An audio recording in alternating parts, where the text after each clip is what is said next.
The story begins with a family on their way to Los Angeles for a vacation. But in the middle of the trip, their car starts having issues. They pull over to the side of the road to check it. While they're looking under the hood, their dog suddenly runs off into the bushes. Bunny goes after him.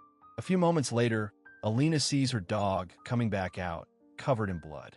She rushes toward him, and right then, Bunny appears behind her. The moment she sees him, she freezes in terror. Half of Bunny's face is missing. The scene cuts. Now we see a guy named Red packing drug powder into capsules for distribution. Trip, another guy, has come to pick some up, but he's not convinced it's real. So Red punches him in the face and says, "Try it once, you'll know." Red steps out to grab something from another room. Trip uses the chance to steal everything valuable Red has and escapes. Outside, his friends are waiting for him. They're all heading to Area 51 today. One of their friends, Jack, is with them too. Jack is blind. He lost his eyesight in an accident, but his friends never abandoned him. They still treat him exactly the way they always did. The group keeps driving through Texas, laughing, talking, having fun. They stop at a cafe to grab something to eat. And right then, Trip gets a call from Red. Red threatens him, saying everything was recorded on camera. "I know what you did," Red growls.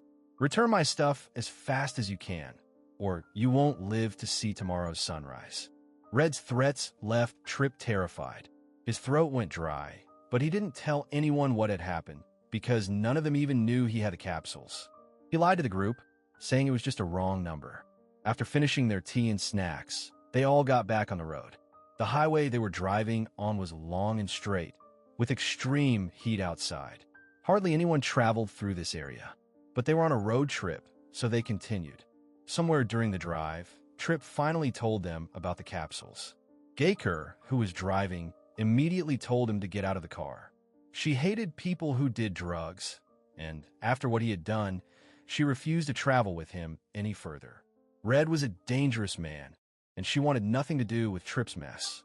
The two argued for a long time. Gaker eventually pulled over and told Trip to get out. Right then, Koki said, "You guys sort this out yourselves. I'm going to the restroom." Trip looked at Gaker in shock and asked, "Are you really leaving me here in the middle of nowhere? How am I supposed to get back?" She said, "Fine. The next motel we see, I'll drop you there. After that, you're on your own." Koki returned, and they all continued driving. Along the way, we feel tremors, an earthquake, but the group doesn't notice anything. Eventually, they reach a gas station that also had a small motel beside it. Gaker drops Trip off there, telling him he can find his own way from now on. But then their own car breaks down, and no matter how many times they try, it won't start again. Trip finally helps them fix the car, but another problem appears. The fuel tank is empty. And at this gas station, they have everything except fuel. In a lonely place like this, it's rare for anyone to show up. So now all of them are stuck here with Trip. They start searching for Jack, who had already gone inside the motel earlier. But the moment they enter, the sight is unsettling. Everything inside looks untouched and fresh, as if people had just been there. But there isn't a single person around. No guests, no staff, no one to be seen. Now, they all start exploring the place because they need a petrol can to get out of there. Outside, Trip is desperately trying to find a signal, anything that might connect to someone. Meanwhile, John had gone into one of the motel rooms and fallen asleep. Koki walked in and jokingly asked him, "Looks like you're a little too comfortable in this motel." Just then, John noticed a book lying inside a drawer. He took it out and came outside. On the other side, when Trip couldn't get any signal, he went into the storeroom looking for something useful. But he found nothing there either. Koki handed the book to Gaker, and the moment she saw it, she said, "This is covered in blood. Looks like some crazy person wrote it." She didn't like the feel of the motel at all. "I'm setting up camp outside in the field," she said. Right then, Trip came in and told him he was going out to the road. Maybe he could find help. Gaker tried to stop him, saying if no one comes here during the day, why would anyone come at night? But Trip still left. As he walked along the road, he suddenly saw headlights behind him. Panicking, he ran into the bushes and hid. He feared it might be Red, because Red knew they were heading toward Area 51. Trip himself had told him that. But inside the car was actually an old man. He stopped and said he was looking for his wife, Rose. "Have you seen her anywhere?" he asked. Tripp replied, "No, I haven't seen her." He said this while still hiding behind the bushes. Seeing this, the old man said, "Why are you so scared? Come out. I want to see you." When Tripp stepped out, the old man said, "You're the first person I've seen today. Since morning, all I've seen is sand, nothing else. Are you looking for someone too?" Tripp replied that his friends were staying in the nearby motel. Hearing that, the old man offered him a ride and dropped him off at the motel. When Gaker saw Tripp returning with someone, she felt relieved. Maybe they finally had help. The old man got out of the car and introduced himself as Henry. He explained that he had been searching for his missing wife, Rose, since morning. Everything was normal when he left home, but suddenly, everything went dark in front of him, and in that moment, his wife disappeared. While telling this, he began to feel chest pain, so he went inside his camper to rest. As soon as he stepped inside, he noticed a strange, foul smell. Within seconds, he couldn't breathe. He suffocated and died right there. It was a disturbing scene. Nobody had time to understand what had just happened.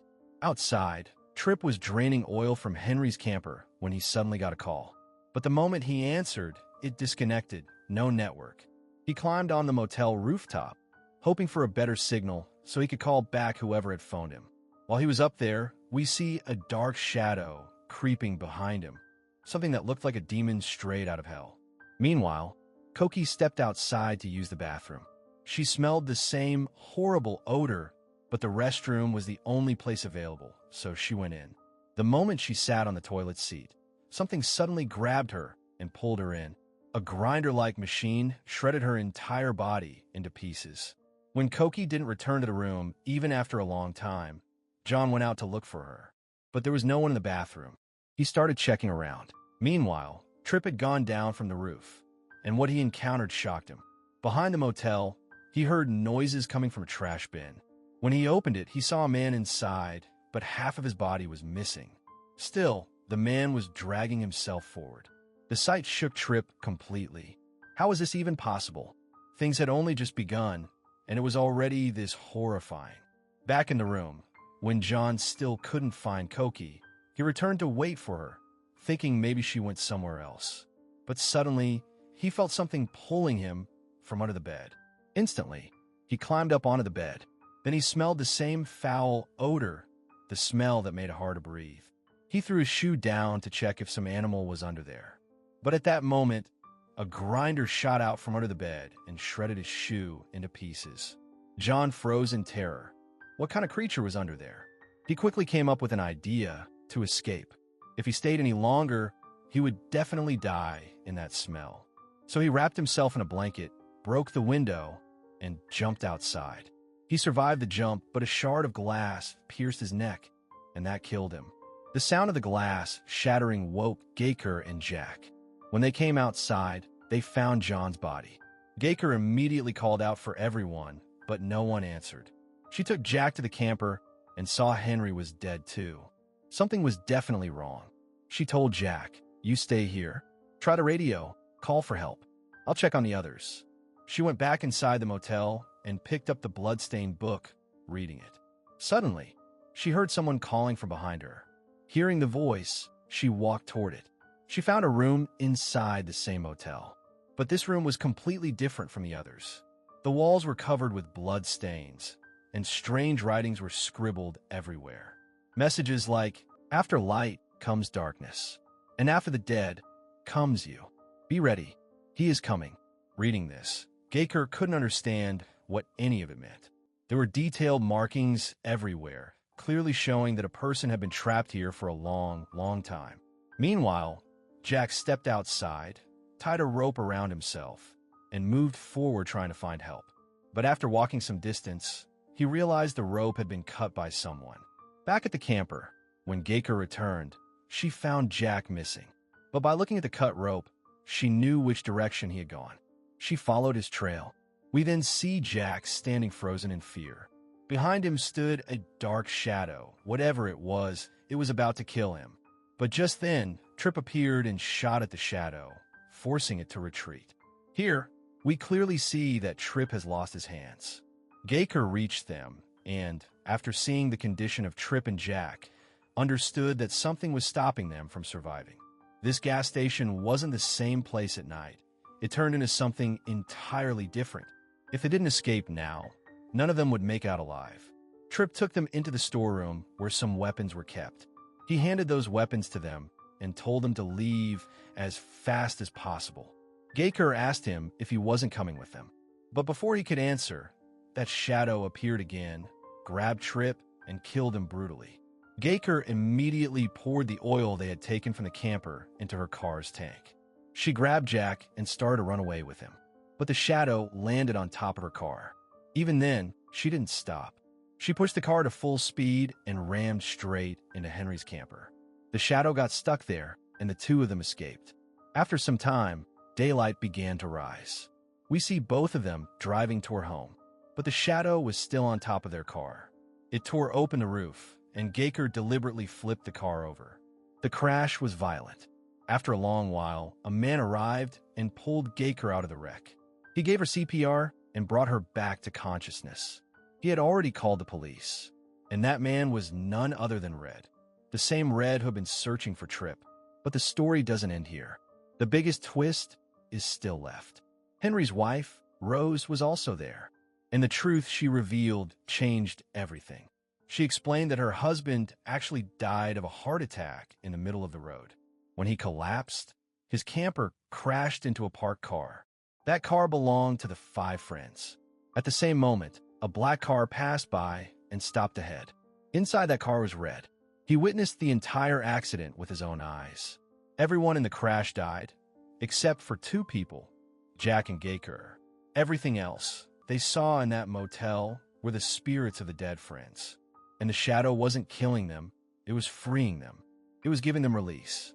Jack and Gaker were the only ones who survived the accident. That's why they were still alive in the present. And with this, the story ends here.